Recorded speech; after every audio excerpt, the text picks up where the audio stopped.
English మాట్లాడడానికి భయపడుతున్నారా? అయితే మీకోసమే ఈ స్పోకెన్ ఇంగ్లీష్ క్లాసెస్. వెంటనే కాల్ చేసి జాయిన్ అవ్వండి. హలో నమస్తే, వెల్కమ్ టు సుమన్ టీవీ. ప్రస్తుతం మనతో పాటు motivational speaker and personality development coach Ram మెట్టు గారు ఉన్నారు. వీరితో ఈరోజు కొన్ని విషయాలు మనం డిస్కస్ చేద్దాం. హలో అండి రామ్ గారు, నమస్తే. సో లైఫ్లో సక్సీడ్ అవ్వాలి అంటే discipline is most important thing అని అంటూ ఉంటారు. It may be in any profession or anything. అయితే అసలు in actual meaning what is discipline and discipline అంటే దాన్ని ఎలా మెయింటైన్ చేయాలంటే ఎలా చూడాలి అసలు దాన్ని? డిసిప్లిన్ అంటే ఏంటి అసలు? Discipline is closely related to time management అండి. సో బేసిక్ గా డిసిప్లిన్ అంటే it's just about time management, it's just one element. చాలా మంది ఏంటంటే డిసిప్లిన్ దగ్గర రైట్ ఫ్రమ్ ది బిగినింగ్ దాని మీద ఫోకస్ చేయకుండా సడన్లీ చూస్తారు ఏంటంటే just because of they not being discipline వాళ్ళు లైఫ్ లో స్ట్రగుల్ అవుతూ ఉండడం అనేది చూస్తూ ఉంటాం మనం. So first of all discipline అనేది మనం చిన్నప్పటి నుంచి ఇంబైబ్ చేయాలి పిల్లల్లో. సో అది ఎలాంటి దీంట్లో అంటే ఇప్పుడు చూడండి, మార్నింగ్ మనం లేపేటప్పుడు మోస్ట్లీ చూస్తుంటాం మనం చిన్నపిల్లని లేపేటప్పుడు they say 5 more minutes please, ఇంకో 2 more minutes, 3 more minutes. మనం ఏంటంటే సరే ఫోన్లే పడుకొని అనేసి చేస్తాం. ఇంకేంటంటే మనం మార్చుకుంటాం. సపోజ్ వాళ్ళు 5:30కి లేవాలనుకోండి, సరే వాళ్ళు ఎలాగో 5 minutes అడుగుతారు కదా అని 5:25 నుంచి లేపడం స్టార్ట్ చేస్తాం. మనం అది మార్చుకోవడం కరెక్ట్ కాదు. ఆ పోస్ట్పోన్మెంట్ ఆర్ ప్రొలాంగ్ చేసుకుంటే ఏంటంటే ఇన్ అ వే మనం సరే తీసుకో ఇంకొక 5 minutes అని అంటున్నాము అని అంటే in a way we are actually creating a negative thought to them that it is okay to postpone చేయొచ్చు, టైంకి మనం వాల్యూ ఇస్తలేము అక్కడ అనేసి ఇదే ఉంది. అలా కాకుండా చిన్నప్పటి నుంచి అసలు ఈ కాన్సెప్ట్ పోస్ట్పోన్మెంట్ అనే కాన్సెప్ట్ అనేది ఫస్ట్ ఆఫ్ ఆల్ పెట్టకూడదు. రెండోది it is okay to go late అనేది కూడా మనము ప్రొజెక్ట్ చేయకూడదు అనమాట. ఇది ఎక్కడ ప్రొజెక్ట్ అవుతుంది అని అంటే ఫస్ట్ ఆఫ్ ఆల్ కిడ్స్ అనేది మన దగ్గర నుంచే నేర్చుకుంటుంటారండి. ఏదైనా సరే చిన్నప్పటి నుంచి మన దగ్గర పేరెంట్స్ దగ్గర నుంచి నేర్చుకుంటూ ఉంటారు. సో నువ్వు లేట్ అవ్వకూడదు అని చెప్పి నేనే ఆఫీస్కి లేట్ వెళ్తున్నాను అనుకోండి, లేదా నేనే ఇంటికి లేట్ వస్తున్నాను or whatever it is, I'm giving a false example over there that it is okay to come late, it is okay to go late అనేసి. సో మనం we have to set an example by ourselves. నేను disciplined గా ఉన్నాను అని అంటే you can expect my family to be disciplined. నేనే disciplined గా లేను అని అంటే you can't expect discipline from them. So that is another thing. అయితే డిసిప్లిన్ ఉండడం వల్ల మనకి మేజర్ బెనిఫిట్స్ చాలా ఉంటాయండి. మనం ఫోకస్ చేస్తూ ఉంటాం. లైక్ జనరల్లీ ఏంటంటే డిసిప్లిన్ వచ్చేసి మిగతా నేర్చుకుంటూ ఉంటాం మనం, కానీ డిసిప్లిన్డ్ గా ఉండడం నేర్చుకుంటే కనుక we can actually do a lot of things effectively. First of all mental peace of mind ఉంటుంది. If you're disciplined, mental peace of mind ఉంటుంది. మీరు డైలీ మార్నింగ్ చూస్తుంటామండి 9 o'clock హైటెక్ సిటీ రోడ్ అందరు ఇట్లా హార్న్స్ కొడుతూ ఉంటారు, ఇక్కడ పోయే స్కోప్ లేదు, traffic jam, but your panic అవుతున్నారు, టైం అయిపోతుంది, ఇంకా హాఫ్ అన్ అవర్ ఉంది, టిక్ ఇన్ చేయాలి. సో డైలీ మార్నింగ్ అంత లేట్, నీకు తెలుసు అక్కడ ట్రాఫిక్ జామ్ ఉంటుంది అనేది, తొందరగా బయలుదేరచ్చు కొంచెం ముందే. So you can plan it that way. So అదే మనం తొందరగా బయలుదేరి లేకపోతే మన ట్రావెల్ టైంని దృష్టిలో పెట్టుకొని ఒక 10-15 minutes ఇది కూడా పెట్టుకొని లీవే కూడా పెట్టుకుంటే కనుక మనకి ప్రాబ్లమ్స్ ఉండదు. Once in a while being late is absolutely fine, but on a daily basis ante your mental health, so it's like daily meer pressure, unnecessary pressure adi. So ala unnecessary pressure తీసుకునే బదులు మనం కొంచెం plan చేసుకొని disciplined గా plan చేసుకొని అనుకున్న టైంకి బయలుదేరాం అనుకోండి, ఈ ప్రాబ్లం ఉండదు. So one is mental peace. Second thing, మనం ఒకవేళ డిసిప్లిన్డ్ గా ఉన్నాము అని అంటే there is a possibility that people will get inspired by you. You stand to be a role model అక్కడ.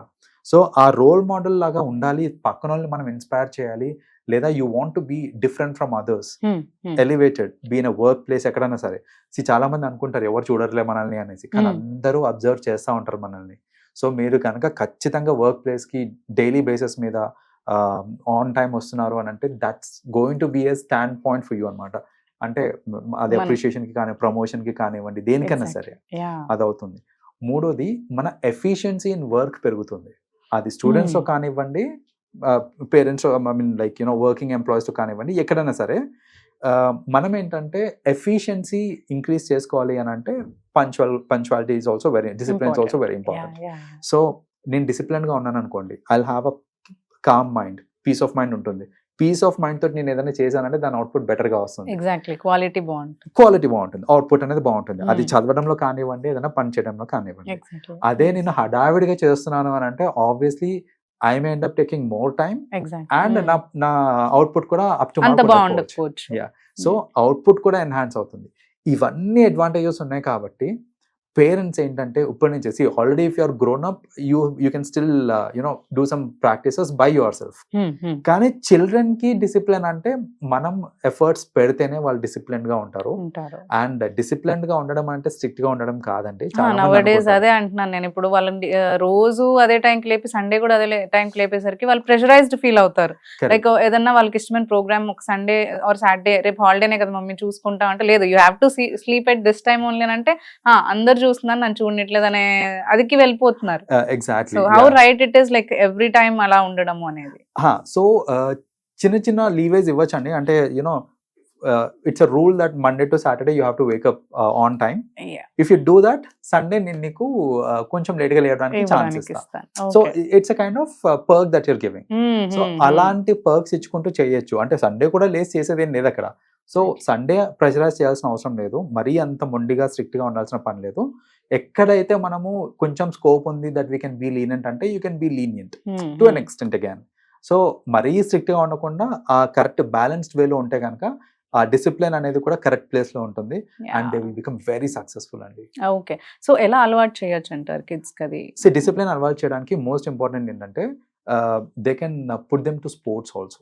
Like any sport, any sports ki that's a very in fact that's the best way in fact cheppalante discipline cheyadaniki, because sports lo generally ఏంటంటే they have a time to go.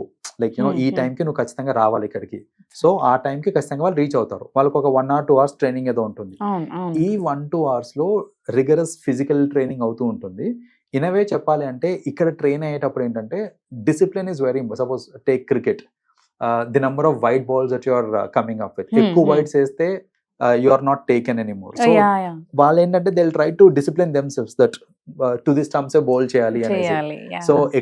So అలా ఏంటంటే ప్రతి sport లో I just gave an example of cricket, but ఏ sport లో అన్నా general activity ఎట్లా ఉంటుందంటే it will create inbuilt discipline అనేది వస్తూ ఉంటుంది అనమాట మనకి, because of the way sports are mostly designed. So sports is the best అండి. లేదు స్పోర్ట్స్ కి నాకు స్కోప్ లేదు అనుకుంటే కనుక విత్ ఇన్ హోమే as a said set examples. Being parents you set examples. So ఆ ఎగ్జాంపుల్స్ సెట్ చేసుకుంటూ వాళ్ళని డిసిప్లిన్ చేయడం చాలా ఈజీ అంటారు. సో చెప్పడం కంటే కూడా మనం అలా ఉండి చూపిస్తే దే లెర్న్ మచ్ అంటారు. ఎగ్జాక్ట్లీ. నువ్వు 5 గంటలకు లేవని చెప్పకంటే నేను లేచి చూపిస్తాను. So that is what. And also reading also is a very good habit అండి. In a way చెప్పాలంటే when people read, that also will contribute to their mental development అన్నమాట. So they will be much more disciplined when they start reading books. ఈ reading books అనేది చిన్నప్పటి నుంచి అలవాటు చేయాలి. తర్వాత అలవాటు చేశారంటే నిద్రపోతారు చదువుతూ. సో అది చిన్నప్పటి నుంచి చేయాలి. Exactly. Yeah. Thank you so much, Ram. Right. Thanks అండి.